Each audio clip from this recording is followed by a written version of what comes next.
Repent, I'm a grateful member of this community. Amen. I'm also an alcoholic and a heroin addict. I want to start by saying thank you so I don't forget, because I'll talk and I'll forget. And so first I want to thank Vinny and Noah, because I told them I would thank them first and I made my word. Then I want to thank Harriet and Rabbi for taking me in 5 years ago. You know, I had nothing and they took me with nothing. And they allowed me to come here and make this place my home. And BTS Sober holds a place in my heart that nothing else could ever move. It's really a magical place. And when I first came here, I was like, said kind of sarcastically, like, "Whoa, look at this place! Like, God must be working here." But now, having been a part of this place for so long, it's that awe that, like, God is working here. If you know BTS Sober, then you know God is involved. And I found God here. I want to say thanks to my family who's seen me through everything, especially my Aunt Miranda, who has seen me in my darkest and never ever gave up on me, even when my parents pretty much did. But, you know, through what I found at BTS Sober, through 12 steps in the amends process, I actually have a relationship with my family today.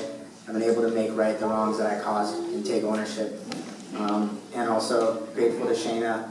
You know, you've been an amazing trudging buddy, best friend, and just what we have is amazing.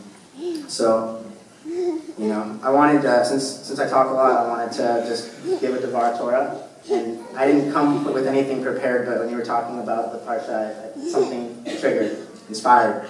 So this Parsha talks about the Nazarite vows. And it's one of my favorite things in the Torah, maybe because Samson is one of my favorite stories in the Torah, and he was a Nazarite, special Nazarite. But so what is a Nazarite vow? It's basically taking more obligations upon yourself for a period of time. Basically like taking extra mitzvahs that God doesn't make people take on themselves for a period. Why? Because we're closer to God, of course. At the end of a Nazarite pledge, you have to bring a sin offering.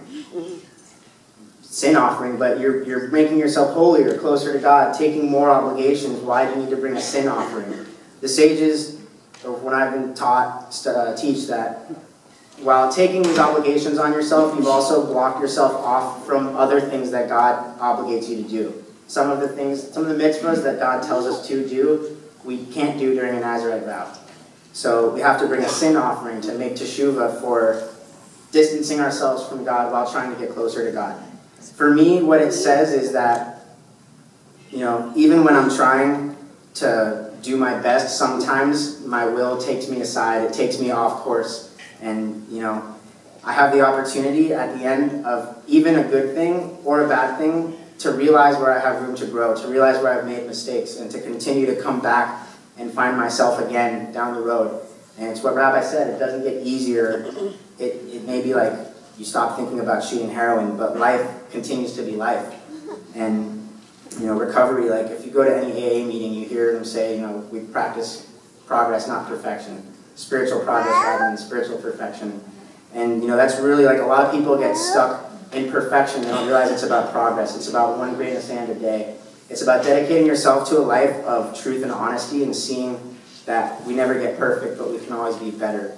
So for the new people in the house, if you don't know me, you know, if you're still thinking about getting high, there's nothing I can say to you except come talk to me when it's not working anymore. But if you're here and you're new and you're at BTS Sober, I want to assure you that recovery is absolutely possible. It can be done here. It can be done anywhere, but being here is a pretty nice place. And if you want help and you've gotten to the end and there's nothing more and you think you can't do it, come talk to me and we can talk about it. Thanks. Yeah.